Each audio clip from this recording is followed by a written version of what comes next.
Hello Fred, I've seen you've made videos about various topics recently, among them about the issue of free will and causation and purposes, and also you talked about performance in some of your videos and about thinking yesterday, and you talked about the presence of ghosts or the ghostly presence of the past in the present. And you made a video about walking with ghosts, and you also talked about how your dog Phoebe can directly experience the past when she sniffs around in the field.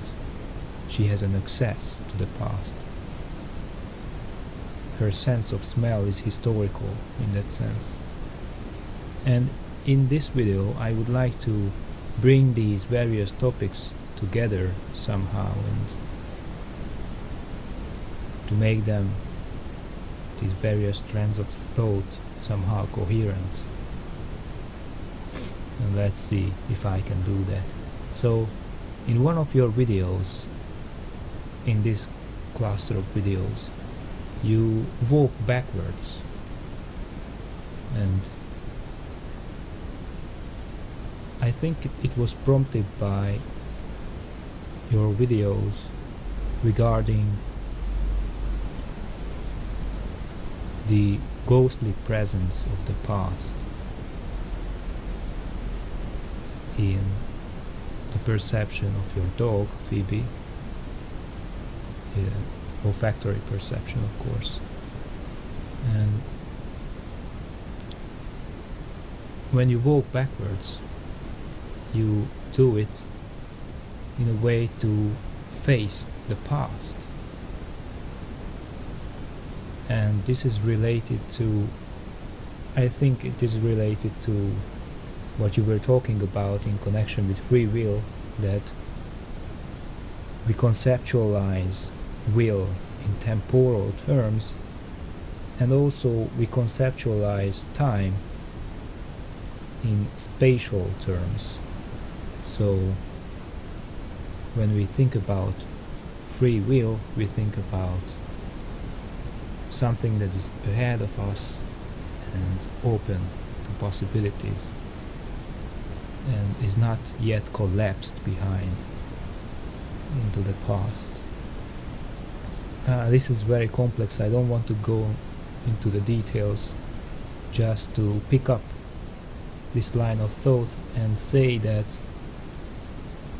when you said that, what would it be, when you asked what would it be like to see the past as the dog smells the past, I think in a sense we can say that we already perceive the past in front of us. So it's not just something behind, but something in front of us. Because I barely see anything for the first time. And this is what the word recognition implies. It's a recognition. So the word is already familiar to us, and to the extent that our circumstances, our environment is familiar to us, it's already ghostly and historical in its appearance. So when I see a tree, I see all the trees present in that tree. There's a presence of the accumulated experience that I had in the past.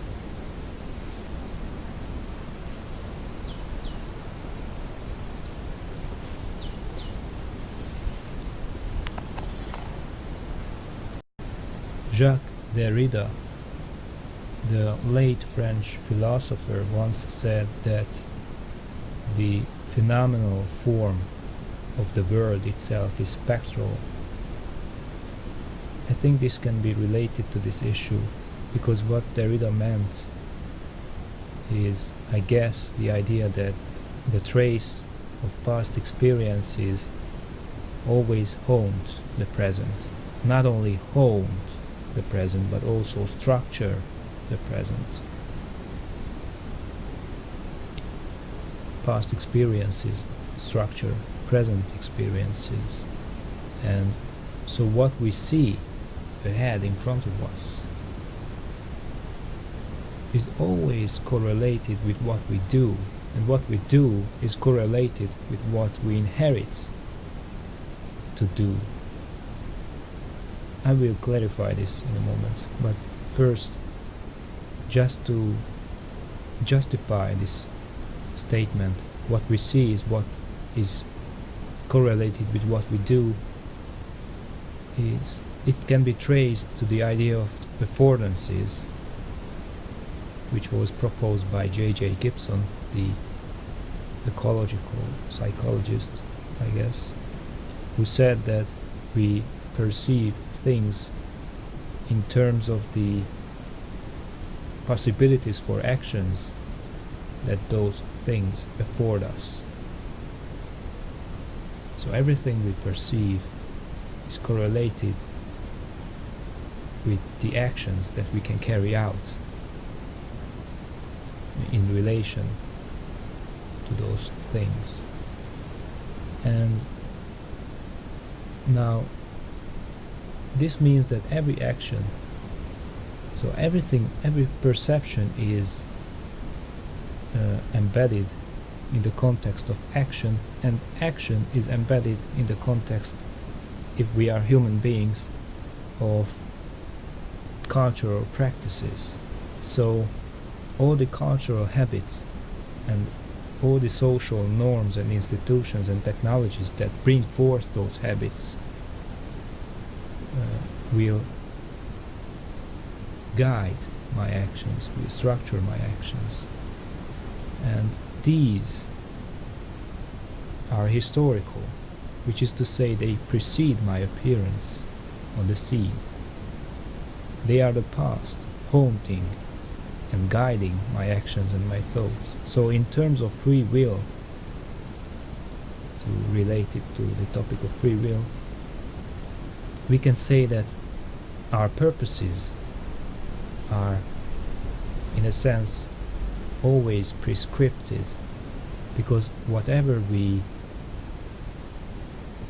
choose or decide to do, or whatever we are thinking about at the moment, we do it in terms of the possibilities for choice and decision and thought that we inherit and that the culture grants us.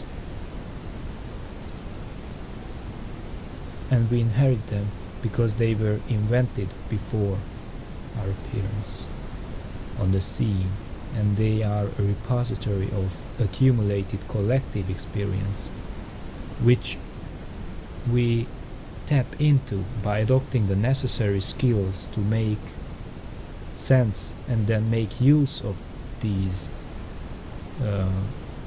cultural tools, equipment, and norms and habits, and even the language we use, the language we speak. And when we adopt these that were invented before us, before our appearance, we let them invent us, in a way. Andy Clark says that we make the world around us smart, so we don't have to be.